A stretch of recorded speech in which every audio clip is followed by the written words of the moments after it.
At this year's Thanksgiving dinner, my father stood up and announced we're selling our $50 million family business.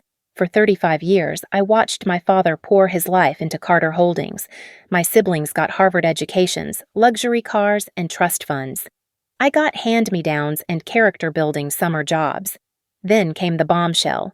You three will split the proceeds equally. Melissa gets nothing. She's never contributed to this family. My siblings cheered. My mother smiled. And I realized they'd all agreed to this behind closed doors. But they had no idea what I'd been building in secret for the past 5 years. The crystal chandelier cast warm light across our mahogany dining table, illuminating faces I thought I knew. Mom had outdone herself with the Thanksgiving spread. Our chef had prepared everything to perfection, from the herb-crusted turkey to the truffle stuffing. The sterling silver gleamed, the fine china sparkled, and everything screamed old money elegance. This was the Carter family at our finest, gathering in our $8 million Greenwich estate that Dad had bought with the profits from Carter Holdings. I sat at my usual spot, the corner chair, slightly removed from the main conversation. Not the head of the table where Dad presided, not beside Mom where Patricia always positioned herself, not across from Dad where Robert commanded attention with his latest Harvard Business School insights. Just there. Present but peripheral, included but somehow invisible. "Melissa, you're quiet tonight," Mom said, her voice carrying that particular tone she used when she wanted to appear caring for the audience. "How's your little consulting business going?" Little. The word stung, but I'd learned not to react. My little consulting business had generated over $2 million in revenue last year, but in a family where Dad's company pulled in $50 million annually, I suppose everything else seemed small. "It's going well, Mom. Just closed a major client acquisition deal." I kept my voice neutral, pleasant. No need to mention that the deal involved purchasing a 70% stake in a manufacturing company. They wouldn't have understood the significance anyway. Robert leaned back in his chair, his Harvard MBA confidence radiating across the table. "That's great, Mel. Still doing that boutique stuff for small businesses? Maybe one day you'll be ready for the big leagues." The big leagues. Like Carter Holdings, where Robert had been handed the VP of Operations title at 25, straight out of business school, while I'd been told at 18 that I needed to find my own path and build character through independence. Patricia smiled that practiced smile she'd perfected during her sorority days at Harvard. "Mom, remember when we were kids and Melissa used to play office with Dad's old calculators? She was always so focused on those numbers. We knew she'd end up in business somehow."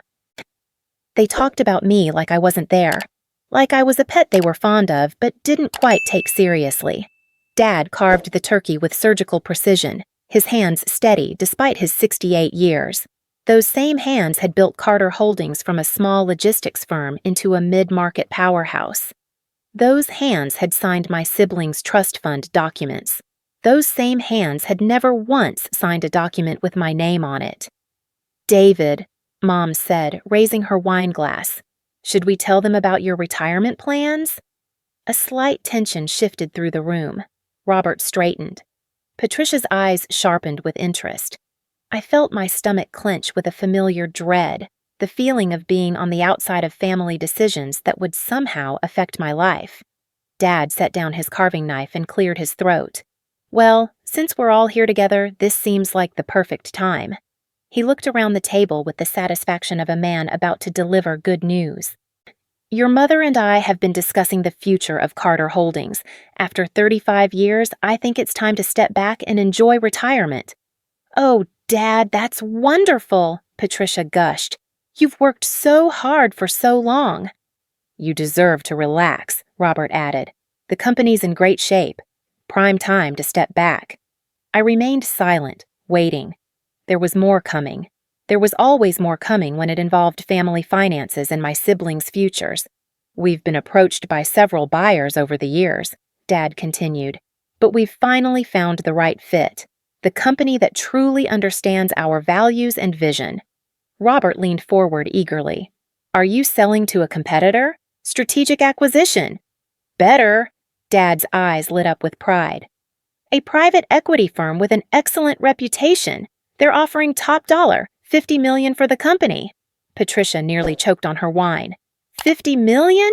Dad, that's incredible. The number hung in the air like incense. $50 million. More money than most people could imagine. Generational wealth. Life-changing money. But I felt a chill creeping up my spine because I knew what came next. In the Carter family, financial discussions had always followed a predictable pattern. There was the announcement, the excitement, and then the distribution plan that somehow never included me. Now, we've thought carefully about how to handle this. Mom chimed in, reaching over to squeeze Dad's hand. We want to be fair to everyone. Fair.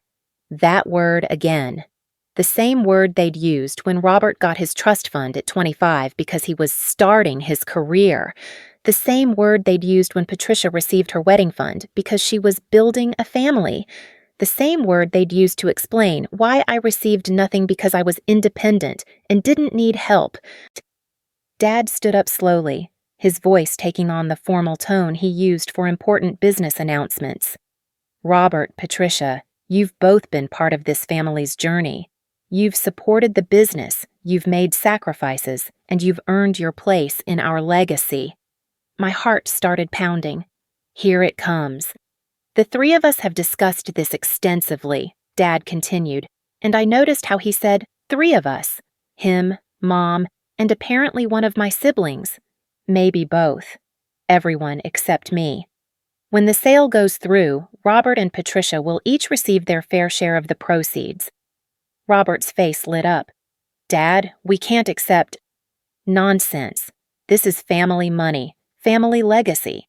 You've both contributed to this company's success in your own ways, even if you haven't worked directly in the business. I felt like I was watching this scene from outside my body. The warm dining room suddenly felt cold. The family portraits on the walls seemed to be staring down at me with judgment. Even the holiday flowers Mom had arranged seemed wilted despite their freshness. Patricia had tears in her eyes. Dad, Mom, this is too generous. We didn't expect. Family takes care of family, Mom said firmly. That's how the Carters have always operated. And then Dad turned to me. The moment stretched like taffy, thick with unspoken words and 35 years of being the afterthought. Melissa, he said, and his voice carried a different tone now. Apologetic but firm, loving but distant. You've always been our independent one, the self-starter. You've built your own life, your own success, without needing family help. I knew what was coming. I'd known it my whole life, really. But hearing it spoken aloud in our family dining room, surrounded by the wealth my father's business had generated, felt like being punched in the chest. You've proven that you don't need us to succeed, Dad continued. You've got your own business, your own path. This sale money, well, Robert and Patricia need it more than you do. They're still building their foundations. You've already built yours. The room fell silent except for the soft crackling of the fireplace. Robert and Patricia exchanged glances, but neither spoke. They didn't object. They didn't suggest including me. They just sat there, accepting their windfall while their sister was publicly excluded from the family legacy. So the plan is simple, Dad concluded, settling back into his chair with the satisfied air of a problem solved. The sale proceeds will be split equally between Robert and Patricia. They'll each receive their portion after taxes and fees. I found my voice, though it sounded strange to my own ears. What about me? Dad's expression softened with what I suppose he thought was kindness. Sweetheart, you don't need this money. You've already proven you can make it on your own. Consider this our gift to you, the gift of independence we gave you early in life. You're getting the best gift of all, Mom added with a smile. Self-reliance, that's worth more than money. Robert finally spoke up, but not in the way I'd hoped. Melissa, you know we'd share with you if you needed it. But Dad's right. You've got your business, your independence. You're probably better with money than either of us anyway. Patricia nodded eagerly. And you've always said family money comes with strings attached. This way, you stay free. Free, excluded. Same thing, apparently. The conversation moved on to practical matters. Timelines, tax implications, estate planning. I sat there, listening to my family discuss the distribution of $50 million as if I wasn't in the room. Or rather, as if I was in the room, but not part of the family. This wasn't new, it was just more explicit than usual. When I was 16 and wanted to apply to Harvard like my siblings, Dad had suggested community college would be more practical for someone with my independent streak. When I was 22 and asked about working at Carter Holdings, he'd said the business wasn't big enough for family friction and I'd be happier building something of my own. When I was 30 and mentioned struggling with my mortgage, Mom had suggested I'd feel more accomplished paying it off myself. Every exclusion had been wrapped in the language of character building, independence, and self-reliance. They'd convinced themselves they were doing me favors by leaving me out. But tonight felt different. Tonight, they weren't just excluding me from opportunity. They were explicitly excluding me from family wealth while my siblings, who had contributed nothing to the business, received millions. The worst part wasn't even the money. It was the casual cruelty of it. The way they'd clearly discussed this decision without me, the way Robert and Patricia accepted their windfalls without a moment's hesitation, the way my parents looked so pleased with themselves for being fair. As dessert was served, Mom's famous pumpkin pie with hand-whipped cream, the conversation turned to what Robert and Patricia would do with their newfound wealth.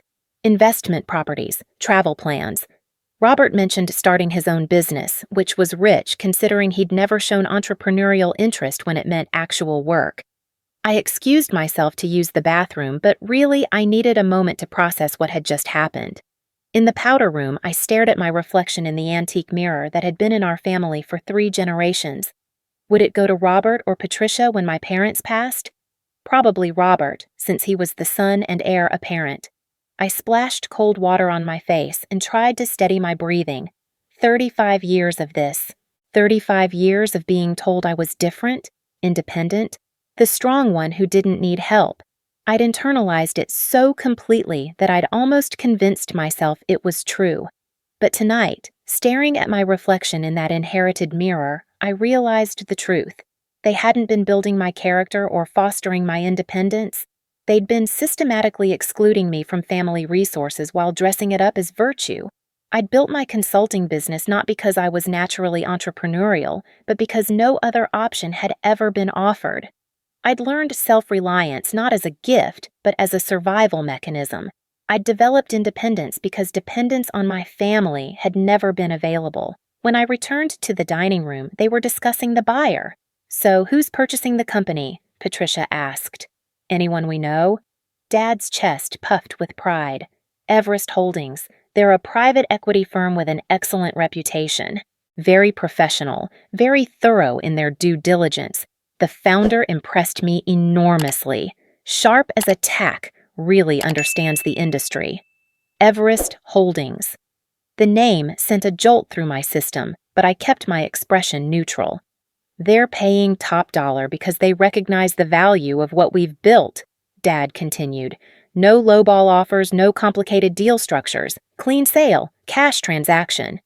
Robert raised his wine glass. "To Dad's legacy and new beginnings." "To family," Patricia added. They all looked at me expectantly. I raised my glass with a smile that felt like broken glass in my mouth. "To getting what we deserve." They drank to that, satisfied with their evening's work. They'd secured their futures, justified their decisions, and maintained their self-image as loving parents who'd raised their children well. The fact that they'd systematically excluded one of those children was just a minor detail, easily explained away by character-building rhetoric. After dinner, as we moved to the living room for coffee and brandy, I listened to them plan their futures. Robert wanted to buy a house in the Hamptons. Patricia was thinking about starting a nonprofit, something meaningful with my windfall. Mom and Dad discussed travel plans, maybe a place in Florida for winters.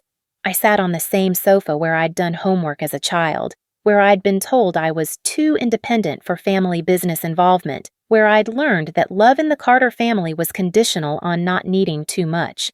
The fire crackled in the fireplace, casting dancing shadows on family portraits that chronicled decades of Carter success. There was Dad receiving his Entrepreneur of the Year award, Mom at various charity galas, Robert's Harvard graduation, Patricia's wedding. My college graduation photo had been relegated to a side table, smaller than the others, positioned where guests wouldn't immediately notice it. Even the family photographs told the story of my place in this dynasty. As the evening wound down and we said our goodbyes, I hugged each family member with the same warmth I'd always shown. I thanked Mom for the beautiful dinner. I congratulated Dad on his successful sale. I wished Robert and Patricia well with their life-changing windfalls, but inside, something fundamental had shifted. The little girl who'd spent 35 years trying to earn her place in this family had finally died. In her place sat a woman who understood exactly how expendable she'd always been. Driving home to my modest condo in my reliable but unremarkable car, I thought about Everest Holdings and smiled for the first time all evening. A real smile, not the practiced one I'd worn all night.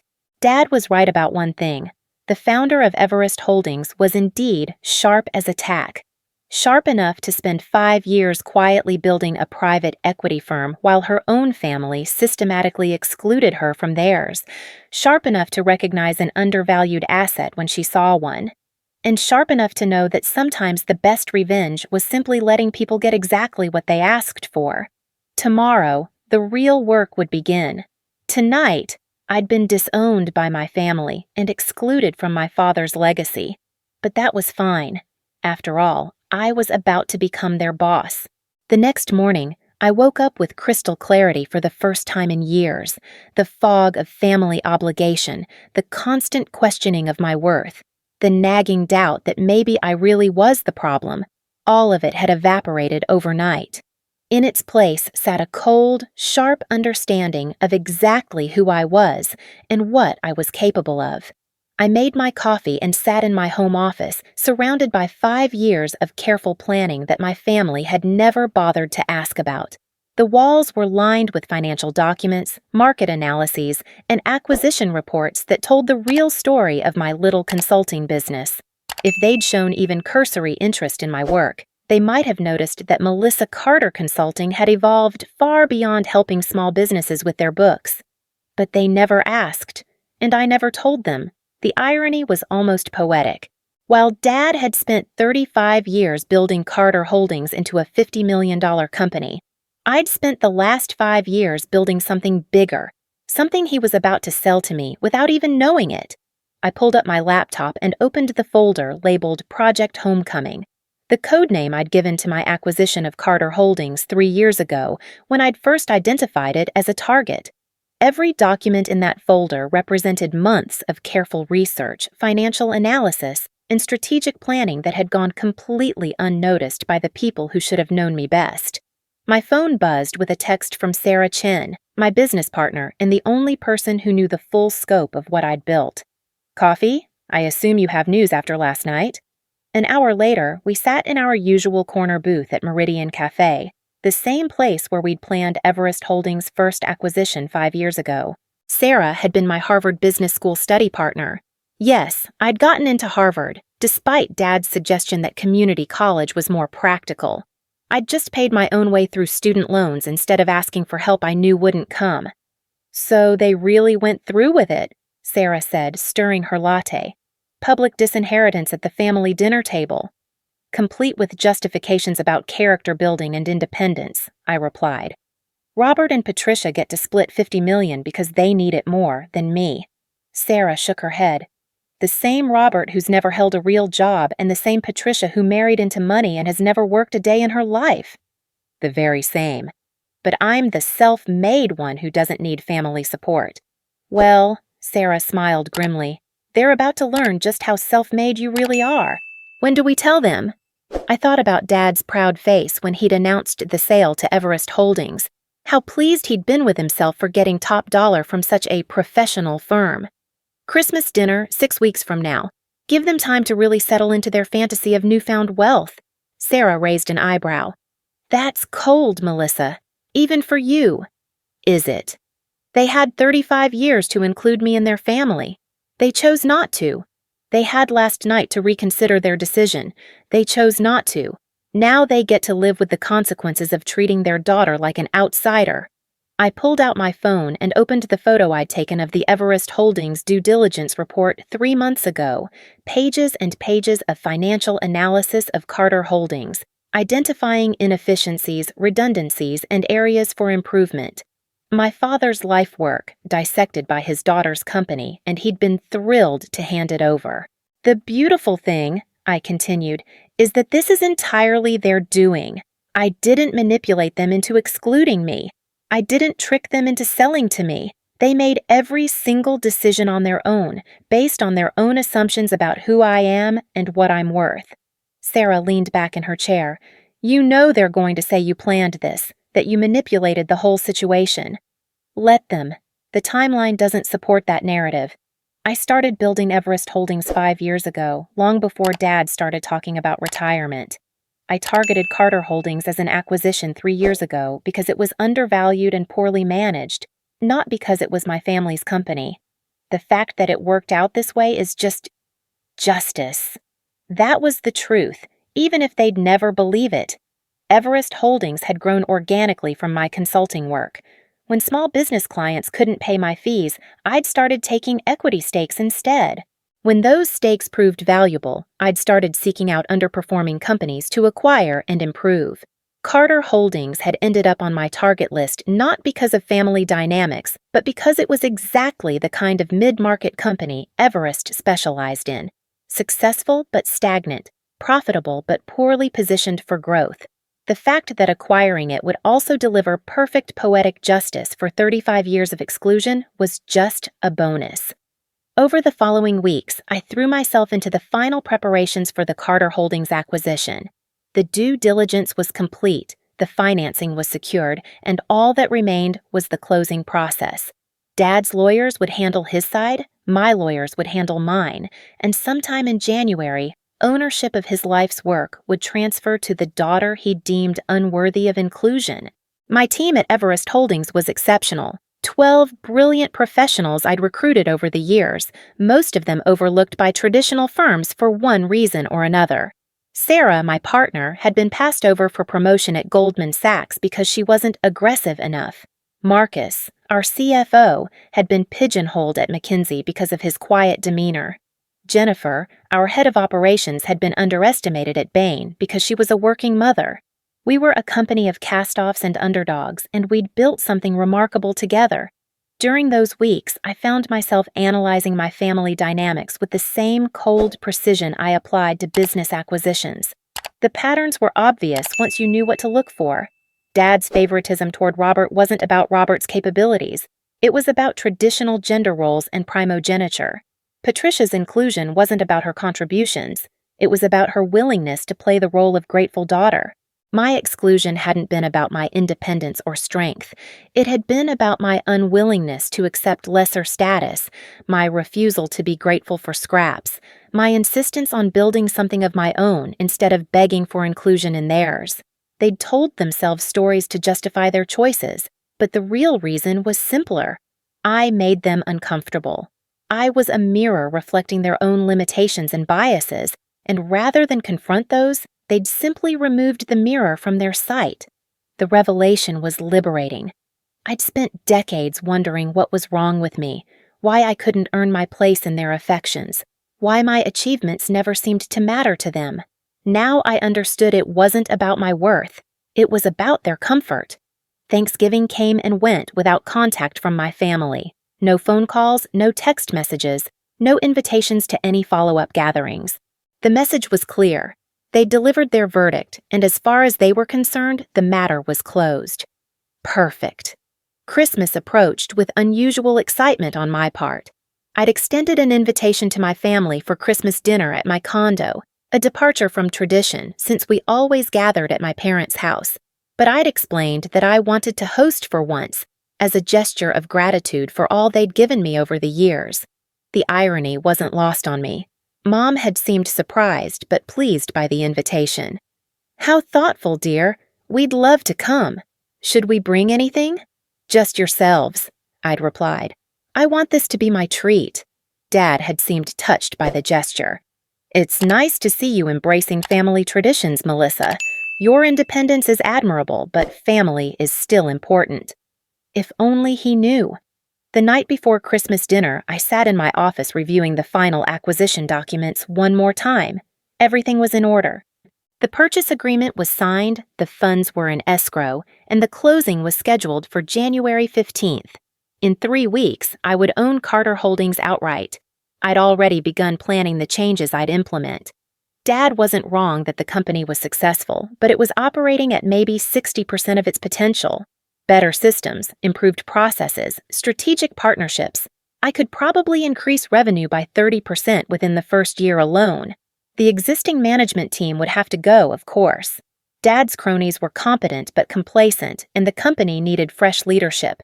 I'd already identified external candidates for key positions, people who'd earned their roles through merit rather than loyalty or familiarity. It would be everything Dad had never allowed Carter Holdings to become. A true meritocracy. Christmas morning dawned clear and cold. I prepared dinner with unusual care. Prime rib, roasted vegetables, all of Dad's favorites. I wanted them comfortable and happy when I delivered the news. I wanted them to remember this as a perfect family moment, right up until the moment it wasn't. They arrived at noon, bearing gifts and good cheer. Robert had brought champagne to celebrate the family's good fortune. Patricia brought flowers and stories about her early retirement plans.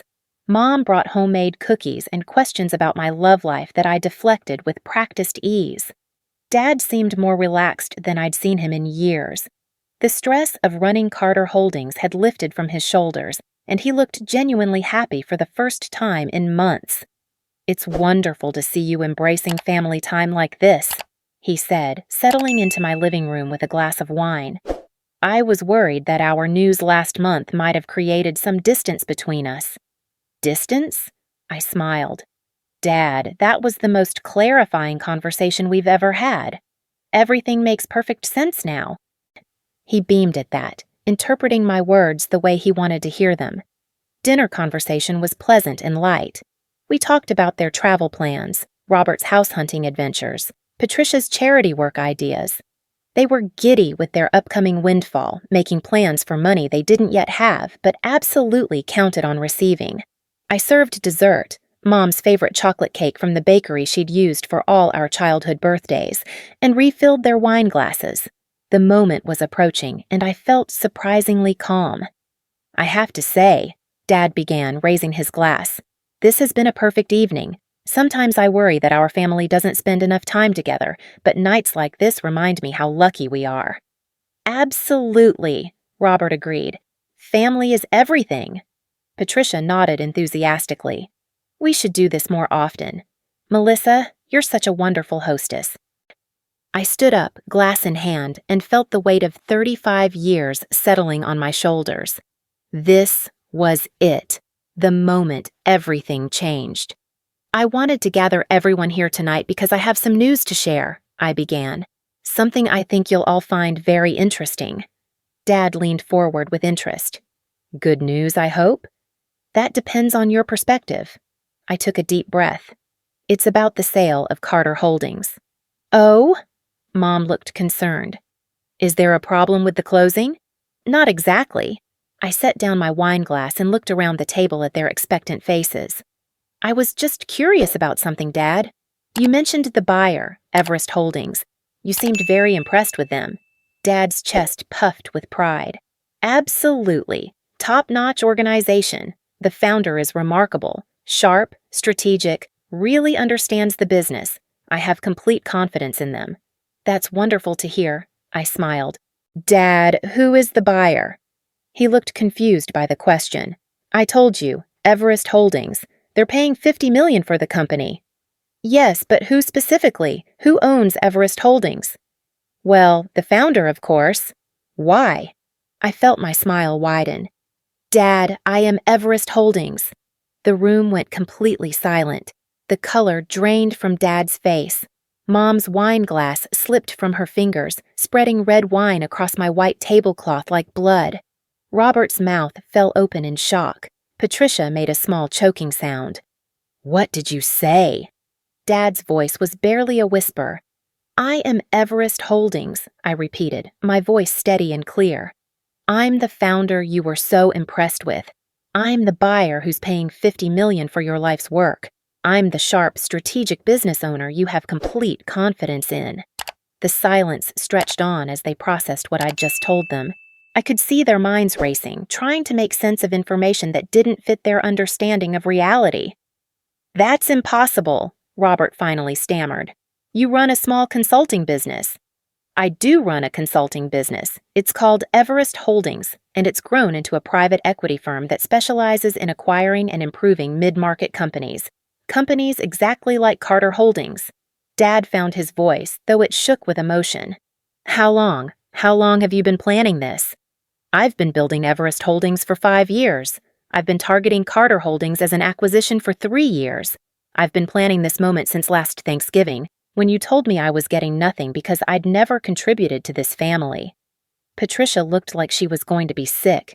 "You manipulated us. You orchestrated this whole thing." "Actually, no." I sat back down, completely calm. "You orchestrated this whole thing. You chose to exclude me from the family business. You chose to disinherit me. You chose to sell to the highest bidder without ever asking what I might want or what I might be capable of contributing." "But you knew," Mom said, her voice hollow. "When we made the announcement, you already knew you were buying the company." "Of course I knew. I'd been in negotiations with Dad's lawyers for months. The due diligence was complete. The financing was arranged. All that remained was the closing, which is scheduled for January 15th. Dad stood up abruptly, his chair scraping against my hardwood floor. "This is impossible. I would have known. I would have recognized your name on the documents." I pulled out my phone and showed him a photo of the signature page from our purchase agreement. "Melissa C. Carter, founder and CEO, Everest Holdings, LLC. It's all there, Dad. You just never bothered to look closely." The realization hit him like a physical blow. He had to grip the back of his chair to steady himself. "You've been lying to us for years," Robert said, his voice angry now. "Leading us on, letting us think you were struggling with some small business while you were actually building an empire."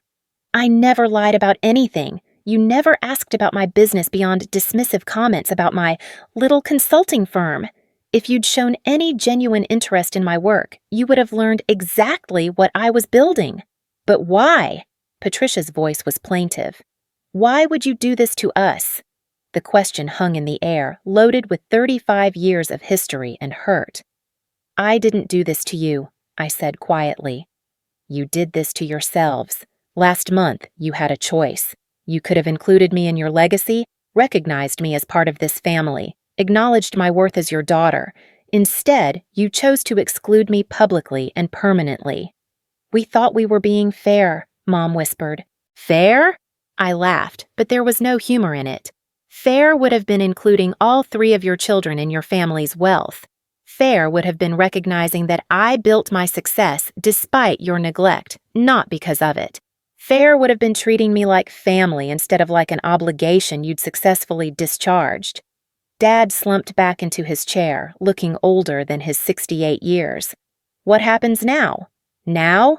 Now you learn what consequences look like." I stood up and walked to my home office, returning with a folder of documents. "The acquisition will proceed as planned. On January 15th, I will become the owner of Carter Holdings. The $50 million you were expecting to split between Robert and Patricia will be paid to you, as agreed." "And then what?" Robert's voice was barely audible. "And then I'll run the company the way I see fit. I'll implement the changes I've been planning for 3 years. I'll hire the management team I've already identified. And I'll build Carter Holdings into the company it could have been if family loyalty hadn't mattered more than competence." Patricia was crying now, silent tears streaming down her face. "You're going to destroy everything Dad built." "I'm going to improve everything Dad built. The difference is that I'll do it based on merit and performance, not family connections and inherited loyalty." The room fell silent again as the full implications sank in. They'd spent weeks planning how to spend their windfall, and now they were learning that their windfall was coming from the daughter they'd excluded. The money they'd celebrated was being paid by the person they'd deemed unworthy of it. "I should have seen it," Dad said, talking more to himself than to us. "All the questions during due diligence, all the detailed knowledge of our operations. I should have realized. You should have realized a lot of things, I agreed. But you chose not to see what was right in front of you, the same way you've chosen not to see me for the past 35 years. Mom spoke for the first time in minutes, her voice small and broken. What do you want from us, Melissa? It was a good question. What did I want from them? An apology? Recognition? Acknowledgement of their mistakes? Nothing, I realized, and the truth of it surprised me. I don't want anything from you anymore. I wanted your love and respect and inclusion for 35 years, and you made it clear those weren't available, so I stopped wanting them. But we do love you, Mom insisted. We've always loved you. You love the version of me that fits your narrative. The independent daughter who doesn't need help. The self-made success story who makes you feel good about your parenting choices. But you don't love the real me because you've never bothered to get to know the real me. I looked around the table at their shocked faces, my family who had just learned that their assumptions about me were as wrong as their assumptions about themselves. The sale will proceed as planned, I continued. You'll get your $50 million just as promised. What you do with it is up to you. Where we go as a family from here is up to you too. But understand this. The daughter who spent 35 years trying to earn her place at this table is gone. In her place sits the woman who bought the table, the chairs, and the entire room. And the woman who finally understands that sometimes the greatest gift your family can give you is showing you exactly who they are.